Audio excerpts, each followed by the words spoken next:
तुम्हें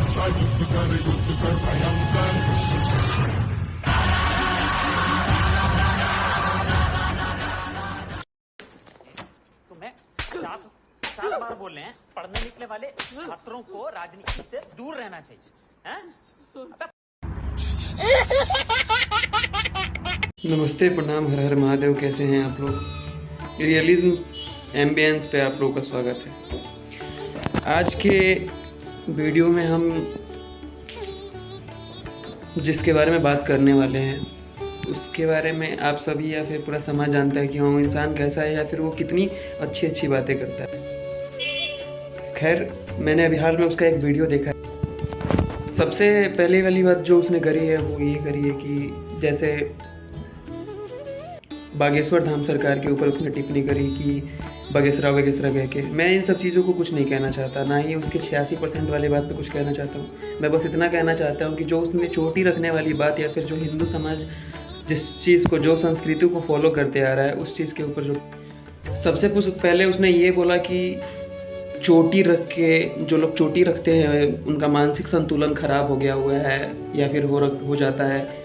जो चंदन लगाते हैं वो पागल होते हैं। तो भाई, पागल तो हैं तुम जैसे लोगों को ना बताने के लिए पागल है, तुम जैसे गंवार को सबक सिखाने के लिए पागल है, जिसको ये तक पता नहीं है कि चंदन लगाने का मतलब क्या होता है हिंदू समाज में, या फिर टीक रखने का मतलब क्या होता है। और तुम जैसे गंवार को पता भी कैसे चलेगा?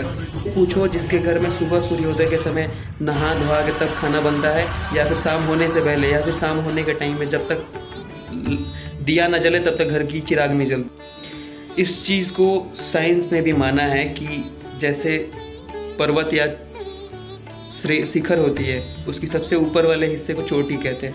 उसका मतलब पता है क्या होता है? उस गंवार के लिए ये बात है, सीख लो गंवार, कि उसका मतलब ये होता है कि जो चोटी होती है ना, वो पूरी श्रृंखला, पूरी शिखर की जो संतुलन होती है उसको बनाए रखती है।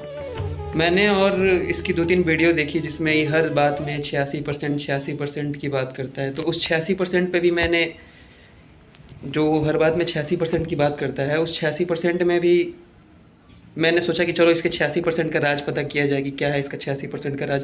तो जहाँ मैंने उसकी वीडियो देखी जिसका नाम संतोष रेणु है, उसकी वीडियो में मैंने कमेंट में, जैसे 100 कमेंट है मान के चलो, तो उस पर मैंने परसेंटेज के हिसाब से आइडेंटिफाई करना शुरू किया। मात्र 2% लोग थे जो उसके समर्थक में थे। बाकी जो 86% जिसकी बात कर रहे हैं ना, उस 86% वाले लोगों में से भी इसको गाली दे रहे थे। क्यों? क्योंकि इसकी लैंग्वेज भी सही नहीं है और ये जो बकवास करता रहता है, ये कभी भी गलत चीज़ों को टारगेट करता है ताकि इसका नाम हो। अगर इसको ज़्यादा विस्तार से जानना है तो किसी अच्छे या फिर जो संत महात्मा है उसके सामने बैठे अच्छे से समझाना। तो हम लोग के जिस तरीके से ये कह रहा था ना कि हमारे पास दूसरा उपाय है, तो बाबू हम लोग के पास भी दूसरा उपाय है। और क्या हर बात में राजपूत भूमियार लाला जी का बिना नाम लिए नहीं रह सकता? क्या बिना माला जपले रोटी नहीं चल सकता तुम्हारे घर का? राजपूता ब्राह्मण लाला यही करके तुम्हारे घर का रोटी चलता है। ये बड़ी अच्छी बात कही आप। ये सब आदत छोड़ दो बाबू और सही चीज़ बोलो आके चलेगा। रामायण को लेके जो तू बकवास करता रहता है ना कि हाँ ये है वो है, भड़काऊ बयान जो देते रहता है, पहले अच्छे से समझ लो। और समझ में ना आए तो मनोज मुक्तिसिर सर का एक वीडियो अपलोड हो रखा। श्री रामचरितमानस को फाड़ दिया गया, कुछ नया नहीं हुआ। ग्रंथों को नष्ट करना जालिमों और बेवकूफों दोनों के लिए जरूरी हो जाता है। और प्रसंग के साथ, रेफरेंस टू कॉन्टेक्स्ट के साथ समझेंगे तभी बात समझ में आएगी। सभय सिंधु गहि पद प्रभु केरे, क्षमहु नाथ सब अवगुण मेरे, गगन समीर अनल जल धरणी, इनकई नाथ सहज जड़ करनी, प्रभु भले कीन्ह मोहि सिख दीन्ही, मर्यादा पुण्य तुम्हारी कीन्ही, ढोल गंवार शूद्र पशु नारी, सकल ताड़ना के अधिकारी। समझाता हूँ क्या कहा समुद्र ने।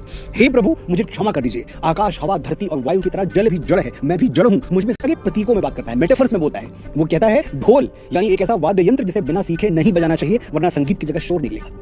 गंवार यानी अशिक्षित ग्रामीण। अब गंवार कोई दारी नहीं है जो हम आज मानते हैं, जो गांव में है वो गंवार, ये सिर्फ ग्रामीण का अवधि रूप है। शूद्र यानी कर्म के आधार पर विभाजित समाज में चौथे तबके के, 4th क्लास, चतुर्थ वर्ण के लोग। इनका आज के शेड्यूल्ड कास्ट से कोई कनेक्शन नहीं है, ये बाबा साहब अंबेडकर भी मानते थे। तो शूद्र SC ST या OBC को नहीं कहा गया है, ये ध्यान में रखिएगा। आगे समुद्र कहता है पशु यानी मनुष्य को छोड़कर सभी जीव जंतु, और नारी जिसे मिडिवल पीरियड में शिक्षा से दूर रखा गया था। आपने जो शिक्षा मुझे दी है उस पर इन सब का भी अधिकार है। ढोल, गंवार ब्राह्मण, शूद्र, पशु, नारी, इन सबको ये शिक्षा मिलनी चाहिए। पशु, नारी, सकल ताड़ना के अधिकारी, ये श्री राम के थॉट्स हैं या गोस्वामी तुलसीदास के?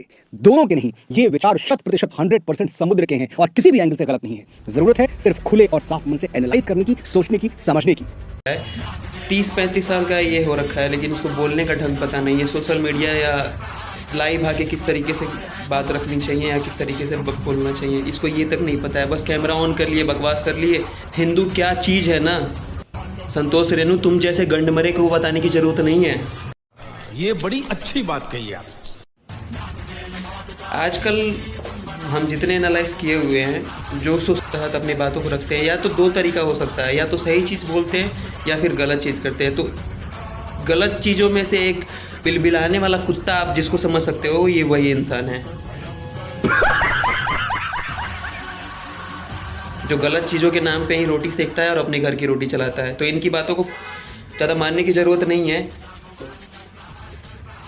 सबको पता है कि इसका बयान हमेशा से एक भड़काऊ बयान रहा है और ये हमेशा गलत चीज़ों को दिखाता है, करता है और सही चीज़ों को टारगेट करता है, उस पर अपना रोटी सेकता है, अपना घर चलाता है। बाकी रियलिज्म एम्बियंस पे आप लोग जुड़े रहिए और इस वीडियो को